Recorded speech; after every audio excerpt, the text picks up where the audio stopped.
so quiet, I'm not actually sure I'm going to be able to hear you. Hello. I heard that. Yeah, I heard the lips. Hi. I have a problem. What's up? Okay. No, I mean, I don't. This is not my preferred method of describing this problem publicly via an internet. But you've been busy. You're gonna be traveling a lot. We're not gonna have a lot of dinner time hangs. So this is my opportunity to get your feedback on it. Okay. As is, because we get to schedule our friendship every week, which is great. It is. When you're stuck existing in the world or whatever, going out there doing Everyone things. should have a podcast. I am starting to believe this even if no one listens. It's like actually, I think a nice, healthy way to just have relationships. One of my favorite podcasts is called Earth to Linda with Andy Mangold and Linda Elysian. She's just a really great designer and buddy of mine. And they are buds. And they were like, we need to talk more. And she's like, I can't. And he's like, we can make a podcast. And so he just calls her once a week. Nice. And records the whole thing. It's adorable. And, That's a great idea for a podcast. Just $4 to sponsor them. Because that's what Simplecast costs, broken down to a weekly fee. Does $4. Oh. So do you pay for that or do I? I don't actually know. We pay for that. We pay for that. Do we With pay all for of the our Simplecast. Sponsored reads. Okay. You pay for the Riverside Record yes, I do. side of it. So what's the issue? Oh my God, right. So I have a problem. Thank you for reminding me that I have a problem instead of just letting us down that path. I'm 4 hours ahead of you right now. I'm still in prime brain mode. God, congratulations. I would love some of that. I hate the internet. Okay, that didn't sound right. I hate... Okay, let's start at the beginning. Okay. We are... The next big thing that we're trying for Marketing Glass to continue the growth that we're seeing is Papa Bear, that's me, this guy, is going to be doing more content everywhere all the time. You've hinted at video. Is this right? video So we've talked related? about So like, sure, let's pre-announce the Glass podcast. Just kidding, that already exists. The Glass YouTube channel. Right. You were gonna launch. Yeah. Is it up? No. Okay. No. So this is a EA exclusive. That's Endless Appreciations exclusive. Don't tell anyone that this is coming, because I don't know exactly when it's coming out. So this is a secret between you, me, and 7,000 to 10,000 of our closest friends. I have no idea how many people listen to this. So we're gonna have a YouTube channel. Okay. And for the last 10 days, I have been deep in researching video and algorithms and how the YouTube algorithm works and how the TikTok algorithm works and how anything works. And I have come away with a problem.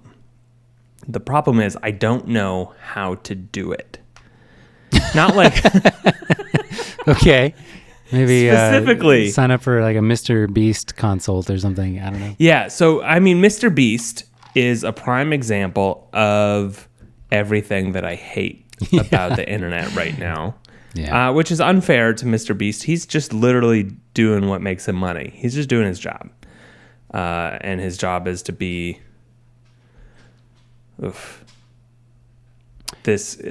caricature of real life, right? So like everything is, on TikTok and YouTube, there is like this over-stylized, oversaturated, bumping up the dehaze vibes on everything. And then because everything's edited,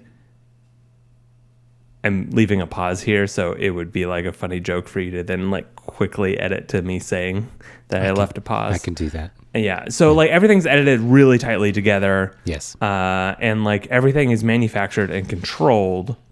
And one of the things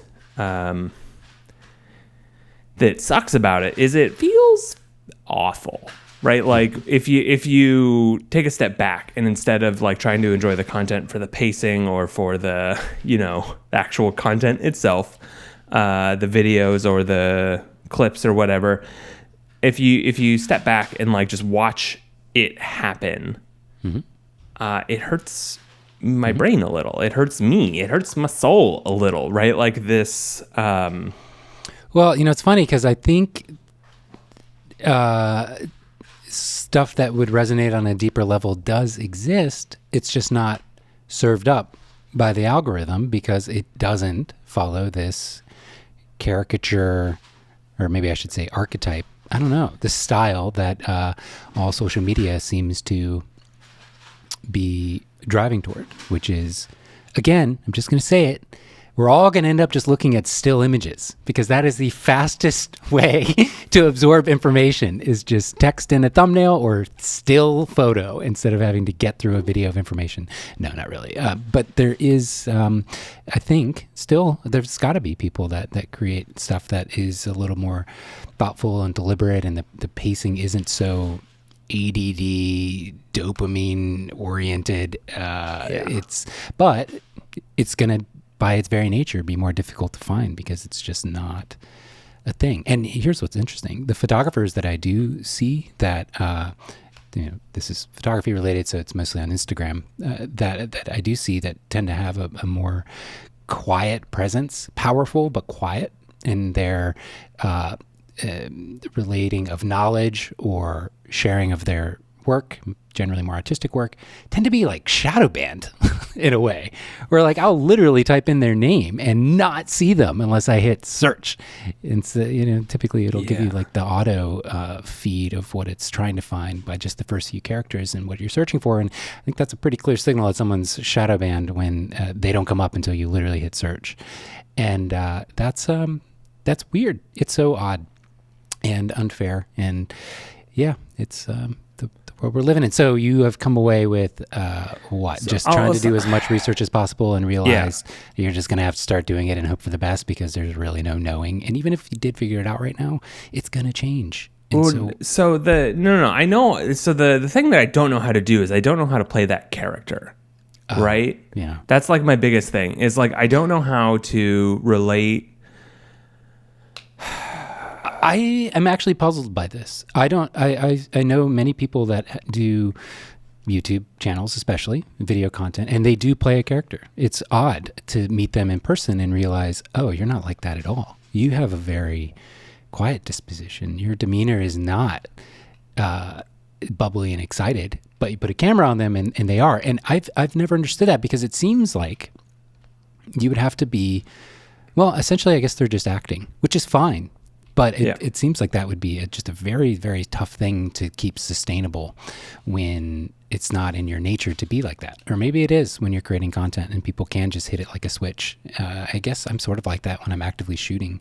I do have somewhat of a different personality and energy to motivate my clients to be a certain way. But yeah, doing that in video and by its nature on YouTube, it's a bit more of a direct sort of personal relationship because it is amateur content being posted there. It's not like Netflix is gonna host this video that you're making. They better get at me, Netflix. But so there is a sense of you need to connect with people on a genuine level because people do genuinely like authentic connection. That's true. But it's odd to me that a lot of people strike that chord in a way that is very convincing by being essentially a character that isn't in deep within their personality of if you just knew them as a friend or your neighbor. It's odd.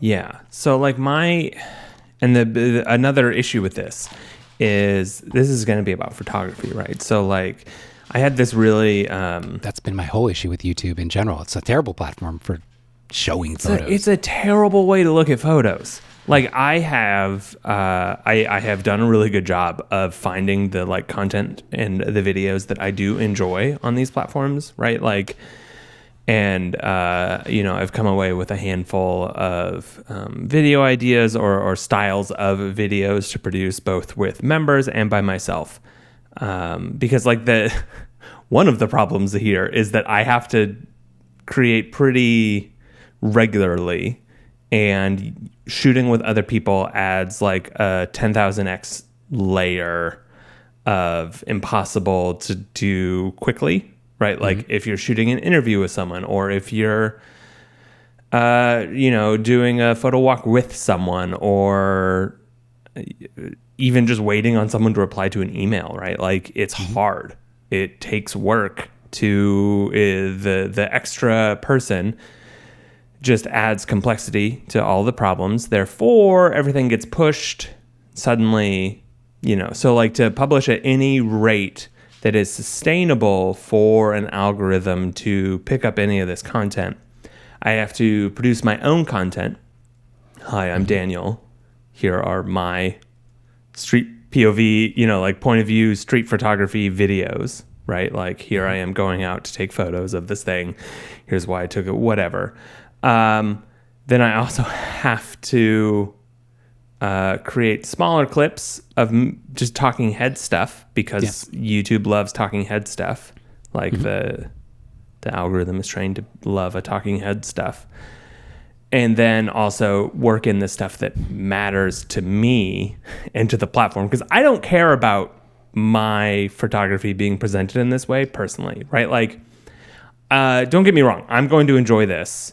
There's going to be a part of this that I enjoy. And I know that I am, which is why this is not like, oh no, Daniel has to start a YouTube channel or he's getting fired. This is the obvious direction that our marketing and our channels are taking us. Let's go.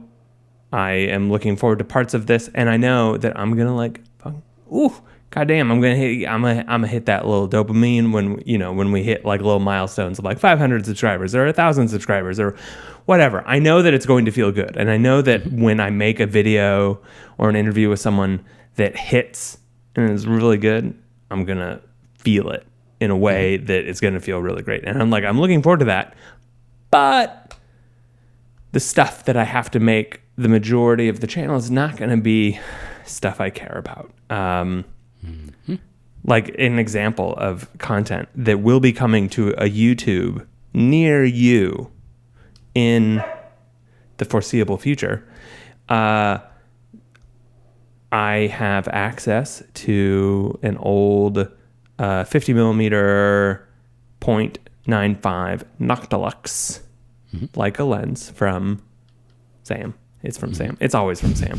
Anytime I'm talking about a cool thing that I've borrowed or that I have access to, I'm just talking about Sam's office.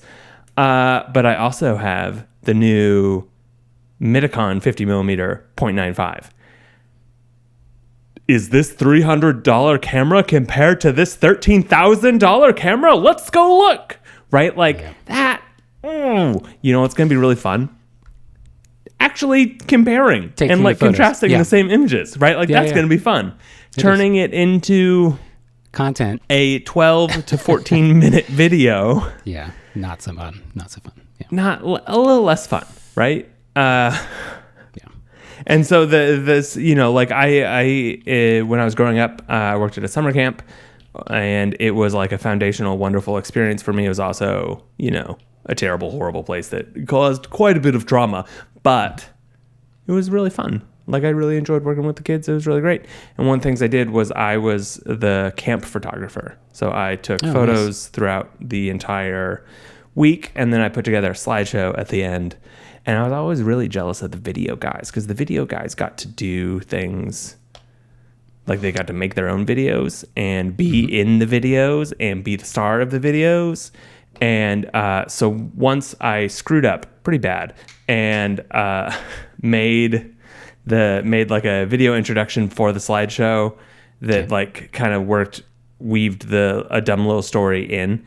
And the director of the camp pulled me aside afterwards and was like, hey, that wasn't for me, but it was actually too much. And here's why. This is not about you. You made it about you. It's about the kids, not about you. And I was like, oh, shit. And that like sunk deep into my soul and is like a foundational life lesson of like, oh, it's not about me, right? Like there are times that things will be about me, like a podcast where I can monologue about YouTube for 20 minutes or whatever. But Like the stuff that I'm best at and the stuff that I find the most joy in long term and then is the most sustainable is when I am helping tell other people's stories and talking to other people and working with other people and not doing things alone by myself for me. Historically, and this is going to blow your mind, historically, YouTube channels are all about me. Right? Like, It is all about the self. It can be. Yeah. Can be. Well, that's good. I mean, so it seems like you've got some perspective going into it about what you want it to be. I think that's a positive thing. I think a lot of people don't have anything, a sense of that. They just start. And that's a totally viable way to do anything. It just takes you longer to realize it. Or you tap on something that becomes successful and you realize it's because there was no foresight, that you hate what it is. And even though it's successful, now you feel trapped because you have to keep doing this thing that you, again, it works, but it dies a slow death because it's not something that is sustainable. I see it all the time. That's one of the things, again, we do tend to talk about a lot of similar themes and topics here, but one of the reasons I like Patreon so much is it does host on its own feed video and audio and text and images. So I go through unpredictably, like this is not something I control. I go through changes in mood and attitude personally about what I want to lean into more because I've done video for a couple months in a row. I'm going to do an article the next few times, or maybe just some image deconstructions. Like it's so wonderful to have that. But these platforms that focus exclusively on video or still images or text, you really, it's hard to do any one vocation long term. And even for people that have a passion or a natural talent or make money from it, it's still really hard. So when it is just the fact that you've got to do it for marketing or because it's a new thing you need to try or whatever, it's tricky. So I think the fact that you've thought about this in the direction that you seem to be hinting at is really good. You know where your shortcomings are and you can optimize for that. For me, I would say it's shortcomings. Shortcomings. For me, the problem isn't even so much capturing and making the videos as it is taking it and doing the editing of them. I just loathe editing video. And having knowledge like that, you can, budget appropriately or find a friend or somebody maybe, which I'm finally now getting around to, a solution to outsource that stuff that you tend to procrastinate on. But I will say, like any craft or thing you do consistently, the more often you do it, the more you can identify your shortcomings and continue to push through those yourself, whatever they are, even if you hate it, at least for a certain amount of time. Do it anyway, because you're going to learn something within it that will be applicable to the things you actually do love doing. Who knows what that might be? It can be something really little, something really big. For me, I guess the most obvious thing, there's dozens of examples, but the first one that's surfacing to my mind is the editing of a podcast to get rid of ums and ahs. I don't get rid of every single one, but I do tend to get rid of a bunch. And I used to have a really bad habit of saying and ah and other things quite often, just repeating words like. People do that all the time. You can become aware of this by just listening and watching yourself. That's kind of cringy. And then the entire time you're sitting there wishing you had editing control. But just forcing myself to sit down and edit and just do the grunt work distills this sense in the back of my head, right? And now I've got this subroutine running all the time about don't say unless I'm really distracted or getting deep into a thought process that is not normal. I tend to be able to control it mindfully, passively and actively, just in a way that doesn't require me to have to take so much work editing. So that's sort of the trade-off when you start anything, I think, is you're going to have all this stuff. And then there's so many little things, especially on YouTube now with all the added guards and protections they have for advertising, where you have to check this box, select this thing, make sure you hit submit for monetization, and then way things are arranged. Like there's so many micro decisions to every post. It's easy for the first dozen times to forget to put, I don't know, hashtags at the end where you did it the first 3 times, but you forgot the last one. Like all these little things that just make it feel like more work than it really is. But the more you do it and kind of systemize the entire process, the easier it gets. But it's just such a bear the first few. Second time bears come up in this podcast. The first dozen or so times you're going to do it. So just... it's cool. You know, I don't know what the problem is really, other than it's the same problem almost anyone deals with when they're starting. Right. It's just, yeah. Well, I mean, like the problem is definitely the character stuff, because like I want this to be successful in a way that it makes the rest of the fun stuff I want to do successful, right? So the next 3 or 4 things I really want to do for Glass marketing wise and community and vibes and hooray, outside of this video channels and investing in video channels, they all cost money. Yeah. Like substantial amounts of money to do. Well, can you give me an example? Like what? I mean, so some what would be a non-surprise? A workshop, right? Like helping people put together workshops. There are even 2 options here, right? Because there is Sam and Daniel are hosting a podcast, or not a podcast, a workshop in Iceland in April of 2024. Pay us $1,100. You're responsible for flights. Let's have a great time, right? Like people make a lot of money running workshops, but they also make way less money than everyone thinks they do, right? If you sell out and you've somehow found a venue for free and, like you run down the thing, hooray, you've made $6,000, $8,000, maybe, right? Teaching 12 people for a day or 2 days, right? It's like with travel, you're talking about 3-ish at best days of work for about the same rate, close to, of what you could earn working a wedding. And I would say totally depends on the instructor, but for me, it's probably more physically exhausting to do a full day workshop than it is to shoot a wedding. Yeah, you're quietly like sitting in the corner taking photos yes. versus being on stage in front engaged. For 12 hours at a time, and then suddenly your Chipotle order was left on the sidewalk and there's nothing for you to do. Solve that problem. Yeah. Right. So like that's fun, but it also requires a version of upfront investment, right? Of like, it takes time, planning curriculum, and then, you do have to sell out to make any money at all.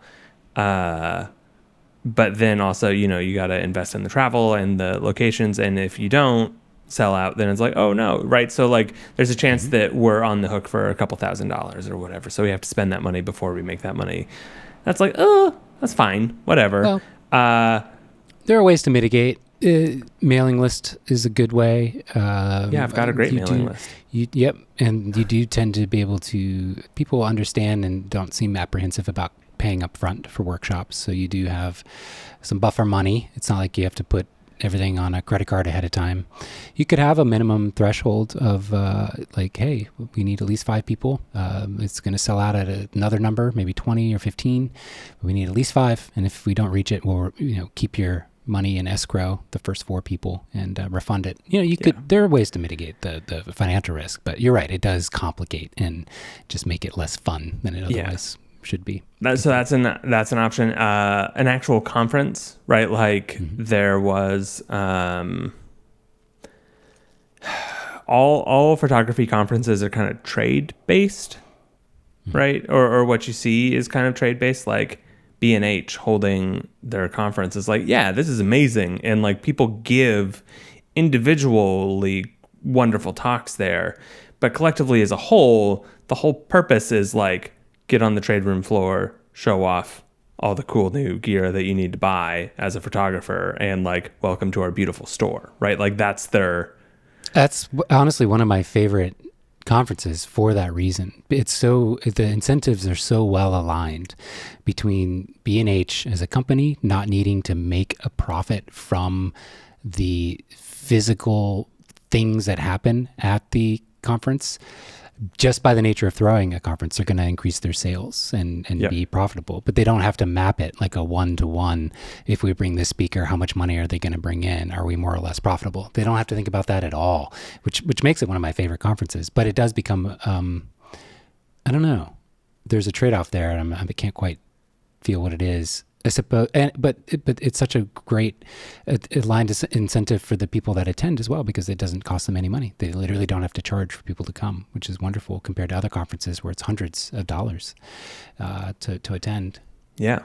And I would argue less vibrant, less dynamic experience, because you're this gateway to entry. The barrier to entry is so high. Only people that can afford a couple $100s and the travel to get there are there. So you get this weird kind of subsection of people instead of everyday people, if that makes sense. Yeah. So, now apply running a conference for glass. Like, what would that look like, right? It would be a bunch of thoughtful talks, a couple of photo walks, but can't charge a ton of money because we wouldn't, just personally wouldn't charge a bunch of money. I just don't. I don't want to bring 100 people. Glass makes its money from the platform and the app that it is, not from being a conference. Yeah. That's totally. And so there are conferences where that is the business, is the conference itself. Right. That's a problem. Yeah. I have been long friends with event organizers throughout the years. I know how much money goes into these things, and the big conferences that are just conferences to be conferences that cost $500 or $600, yes. They're only making their money from the $20,000 or $50,000 that Stripe or Slack is paying to be the sponsor of that conference. Right. So Sure. Ticket sales barely cover the cost of renting the location and maybe flying in a speaker. It's like those businesses have been able to outsource the physical marketing promotional overhead of creating an event by just waiting until someone has an event that they need to have a sponsor for. And then it's okay, cool. Someone did it for us. Here's $20,000. We don't have to do any work, but plaster all our crap everywhere. Yeah. And so the kind but version of that, right? What's the kind, thoughtful version of these conferences? Okay, well, it costs $50 and can be free if you need it to be. Click this button if you need it to be free. It needs to be in somewhere accessible. So that means large city that has many direct connections in and out of it. Okay, so now suddenly, where are we going to get a place in New York City where I can pay, have $20 tickets? Right, yeah. I know, but we're talking. This becomes an expensive thing really quickly, right? Mm-hmm. The dream here, the biggest dream that I have, and the biggest thing that it's not a the big dream.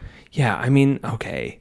So this is since this podcast itself is very secret, and no one listening right now is going to spill the beans.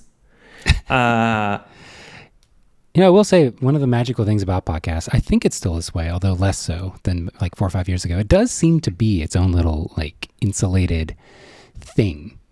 People have said not us, but other podcasts, extremely crazy inappropriate things on a podcast, and it tends to just kind of Joe Rogan spread the way but it tends to kind of not spread, although he's maybe an exception now. It doesn't spread virally in a way that a tweet might, where somebody says something just cancelable or whatever, and then it is. But on a podcast, for whatever reason, I don't know what it is. They seem to get away with it. Anyway, continue. We have our own secret. We have our own secret little club.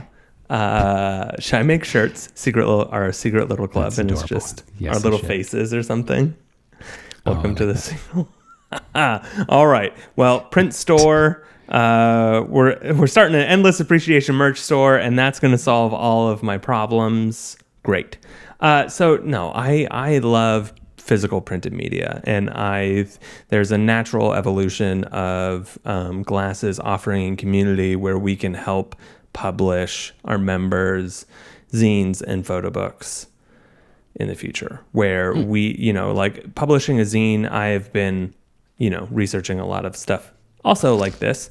I print zines. I hope this is one of the times that you all are watching on Sam's YouTube channel /Sam Heard Photography, or is it That's so annoying. Whatever. It's Sam Hurd photo because Sam it's the Hurd. only thing that was close enough. I am the Sam is already taken. I hate it. You know what? I'm not going to lie. At the end of the day, that's one of the big things that's always held me back from even being excited about YouTube. It's an incongruent username. It's a platform I can't get. I am the Sam. Once I get big on YouTube, I'll talk to my account manager and be like, "Hey, can we get Sam?" Yeah. Let me see who is I am the Sam. Continue. Sorry. Okay, so physical print media. Physical print media. So here's a zine that I made Nice. in 2015 to avoid having a anxiety attack. Like I felt an anxiety attack coming on, and I was like, "No, not today." And so I drove to my favorite hike in the Columbia Gorge outside of Portland, and I went on a hike. And then at the end of that hike, I was like sitting in the waterfall because it's a hike that you hike up a creek and then you're at a waterfall. Oneata, Oneata. If anyone wants to go on this beautiful hike. It's terrible. Charge your phone. 17%. Sorry, Sam just showed me who had I Am the Sam, and he's at 17%, and his battery is red, which means he's not even in low power mode. Hopefully, my new iPhone will solve this issue. Hopefully. So I went on this very nice little hike. And it's a beautiful picture. Yeah, it was like a really nice time. The photos were really good. Yeah. Do you want to describe the photo? It's just at least that cover one. Yeah. So I'll just post it to Glass. That'll be easier. I'll link it. But it's a waterfall with a bunch of rays catching in the mist. Cool. And I took, I don't know, 20 or 30 photos while I was out there and just like hung out at this waterfall. Someone gave me a very cold beer that had been sitting, that they had just like stuck in the creek to get cold. Oh, nice. And then gave me one of them because they're like, we got an extra. Here you go, bud. And then like someone shared a joint with me, and like I just like relaxed in the sun in a waterfall for like 3 hours, and I felt better. And I was like, holy hell, that was amazing. And then I came home and I was like, I'm gonna make a book. And so it was like a 28-page book.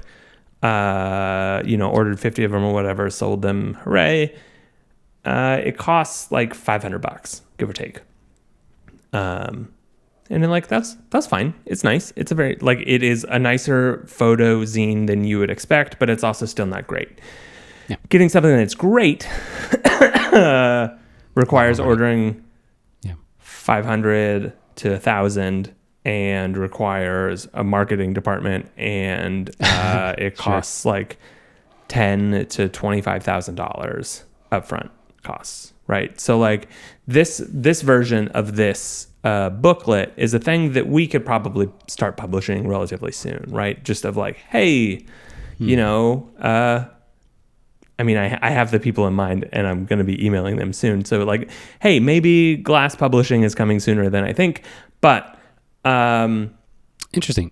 I was going to say it would be a really cool idea as a thing at the meetup to have, a high quality Canon or Epson printer, and maybe not have this built into the app yet. But since you have access to the back end of presumably all the high res files, be able to give people the option of any photo you upload to Glass. We will print that for free, one print off your feed, and people, as they're there attending the conference, can take a photo, add it to their profile, and then boom, get a little print. Indie, what we should do is have a partnership with Indie Print Co. that just allows you to order directly from your Glass profile, and that'd be amazing. That was one of the big, I think, boons for Artifact Uprising, which is a pretty well-known print company now. They integrated very seamlessly with Instagram back in the day. Yep. I don't remember how they made it so easy, but you could just basically log into their account and populate with just your Instagram pictures. Yeah. And they just sold these tiny little books because obviously the Instagram resolution was hilarious, at least small, but still printable for a tiny little zine or something. And then they got bought by VSCO. Did they? Yeah, like years ago. Got bought by VSCO, and now VSCO is like... I don't understand VSCO. I don't understand. Listen. I thought they were going to release their own Lightroom competitor, but clearly not the case. They're just sticking with VSCO girlies, which is fine. I am also a VSCO girly. I'm also really? A darkroom dude. I got darkroom dude and a Lightroom lady. I could be a Lightroom lady. Lightroom lady, Yeah. darkroom dude. His job is Visco girly. photo. Okay. You haven't And seen soon to Barbie be yet. DaVinci Resolve Dork. dork.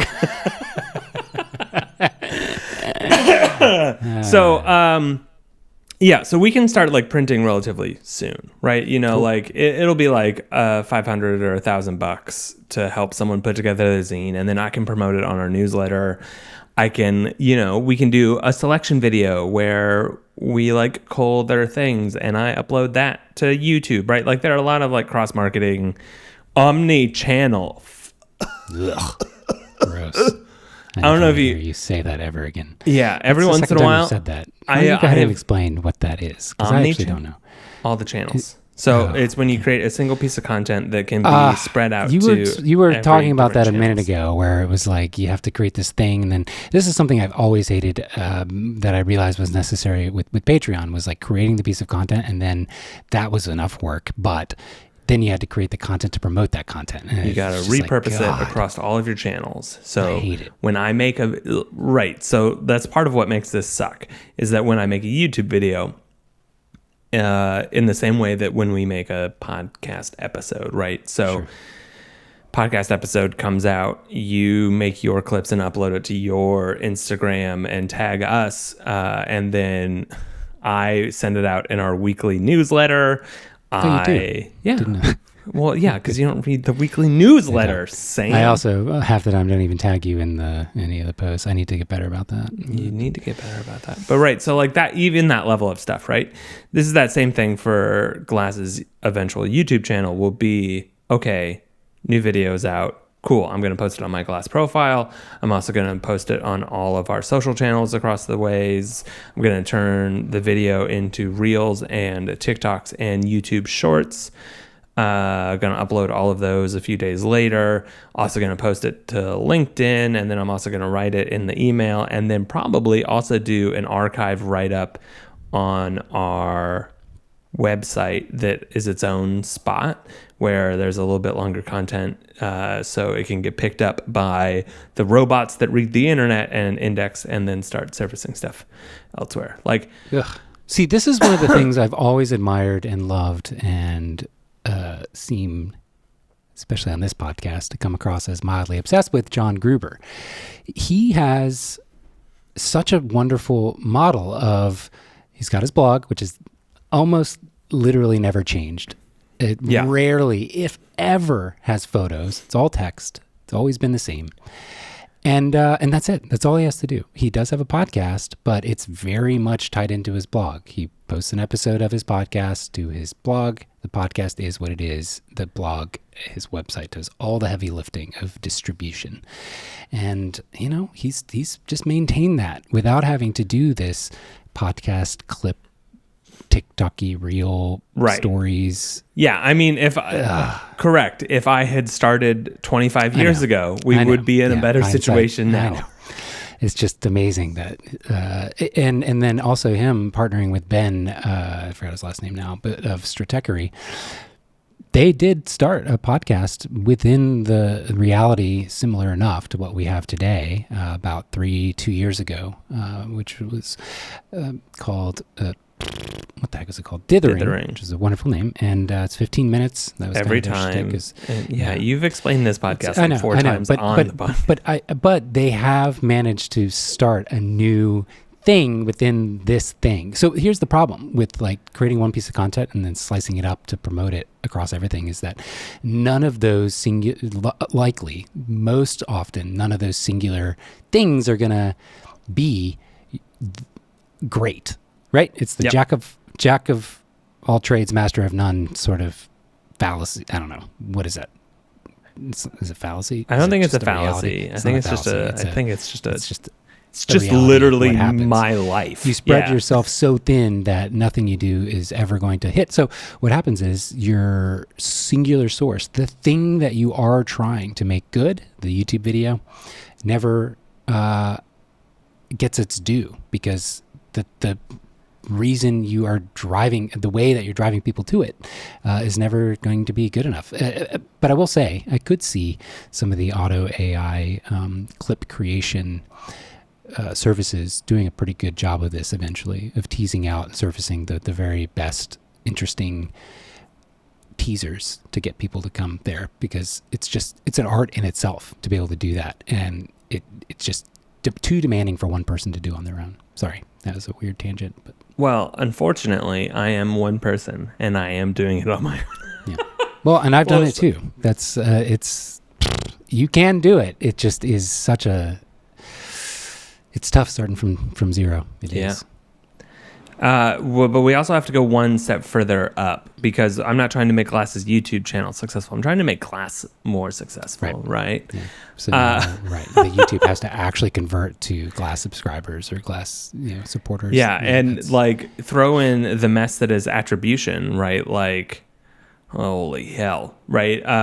Is someone coming to Glass because they listened to this podcast, because they subscribed to your YouTube and then subscribed to our YouTube and then started commenting and then finally got enough friends with Daniel? The only way I feel like attribution really works is if something goes very obviously viral in its own very distinct and obvious way that you can see that bump, but that's not sustainable. That's not a good thing to aim for, in my opinion. You want consistency and sustainability, unless you're able to churn out viral hits over and over and over. I unfortunately am not Mr. Beast, so that will not be happening.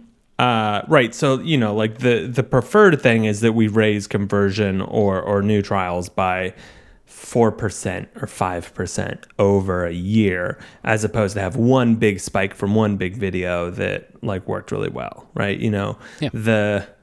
I want every video to have 10 to 50,000 views, not one video that has 2 million. Right. I'd say that's the like going trying to go viral is actually a recipe for disaster, not a recipe for success. So, anyway, all of that took a really long time to say. Things take money. So like printing stuff, sure, we can probably print smaller stuff, but like the photo books that I want to put out and that I want to publish on behalf of our community and that I want to have at the level of what I feel Glass is and the vibe that we share and, put forth, is higher quality than we can afford right now, right? It costs very, very many dollars. And the only way that works is if any of the free stuff that we're doing, such as the YouTube channel, grows the business enough that it's like, okay, yeah, no, sure. Daniel wants 20 grand to be a weirdo and publish something and like go, like a press check. I love a press check. I've only published, so when you publish digitally, which is what most people do when they're publishing their zines, you don't really have a lot of control over how your photos look. It's just how the printer is calibrated, and that's that. You can't be like, okay, great, fix this. When you're doing real offset printing at like a real printer where you're paying 10 or 20 or 30 grand for your 1,500 or 5,000 things, you get to show up and you get to take a little monocle zoom thing and look at stuff and be like, this is too red by like 5% magenta, right? Nice. And they calibrate it and reprint it and confirm. The first time I did it, they nailed it, and I felt really stupid. I like traveled from Portland to Vancouver, Washington, where my preferred printer is, Hemlock Printing. Shout out to Hemlock, and specifically Brad at Hemlock. I love you, Brad. Hey, Brad. Hey, Brad. I don't think he's actually a friend of the show, but he's going to be once he is the main contact for Glass Printer or whatever. And so I like spent the money to get up to Vancouver, and then I stayed like 3 days in Vancouver, and I went to press check, and I was like, okay, I'm ready. And the guy was like, okay, here's your first contact sheet. And I was like, oh, looks great. These are great. And he was like, oh, awesome. That never happens. And rinse, repeat every time. And so I was done by like 11. And nice. I, had a 90-minute 2 thumbs up with this guy. And then I was staying in Vancouver for another few days. And then I was gifted an edible in the park, and I took it right before I got back on the train. Who are these people that just random? You must have this look. I have a vibe. Drugs. Do you not? Yeah, you do. You've experienced this vibe. That's it's just true. a guy, I'm just a guy. Just a guy's guy. I'll give him drugs. So, What was the anyway. point of this tangent? I don't know, man. We're just talking. Yes, I know, but Well, no. So the quality that I want to produce these things to is not the quality that we can afford right now. Same with, to be honest, our YouTube channel, right? Like, right. The first like 6 months is going to be brutal. Personally, for me, I'm going to be like really unhappy with the quality, even though I will be pouring everything I have into it, and like other things will be suffering. And like at the end of the day, can I make a prediction? Yeah, go ahead. About where you're going to be most annoyed, especially now that I pointed out. It's the color grading of video is so annoying because typically you have to record in like a log format of some kind. I've seen 3.1 or whatever. Yes. And so one of the things that was a huge relief for me in working with video was the ability to capture raw video footage on the R3. It makes editing so much more similar to how I edit my photos, and was just such a relief to not have to deal with white balance ahead of time and deal with dynamic range as much ahead of time. I could just hit record and deal with it in post and get a highly consistent look because it was raw footage that you could adjust. And and mentally the like order of operations is the same, the way that I can edit raw video footage and it's funny because I'll talk to videographers at weddings where they're like, oh, do you ever do video? I'm like, no, not for weddings. They're like, oh, the R3 is really good. I was like, yeah, I actually if I do video, I shoot in RAW. They're like, what? You shoot in RAW? Because no wedding videographer does that because typically RAW is gigantic. But the compressed RAW is not so bad. I don't know exactly how it compares video-wise to like some other format, but it's not that bad. And but they just don't believe that what the purpose is in recording RAW for talking head instructional videos. I didn't even know you could do that. TBH. That's because the R3, I think, is one of the only most affordable.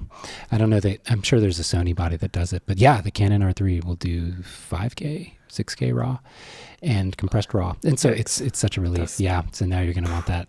No. But RAW is so freeing because I don't have to deal with like color grading in a way that one video to the next is just inconsistent enough that it bothers me. I hate that. That's the feeling every photographer goes through when they start shooting, where it's like, yep, you nailed it on this one photo, and then the next one you're like, why isn't it nailed? Why does it look different? And it's so inconsistent. You don't even want to share the photo, even if it's genuinely a better technical photo.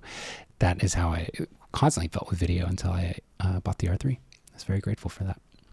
That's how I feel whenever I take a photo that isn't with the GFX now. Oh, yeah, I can imagine. God, that sensor. It's just like... It's so good. Oh, it's so good. It is. They nailed it. You know what else is good is we've talked about this many times, the Hasselblad. It's the same sensor. But I think both of them, though they interpret the colors differently, do just such a great job because the core sensor is wonderful. It's probably a Sony sensor, to be honest. I'm not even sure who makes it. God, who is it? I remember, I knew this at one point. Whatever, doesn't matter. I'm not going to recall this information. I'm going to stay the course. I'm excited to keep talking through this journey. I can't wait till we have an entire episode about YouTube thumbnails.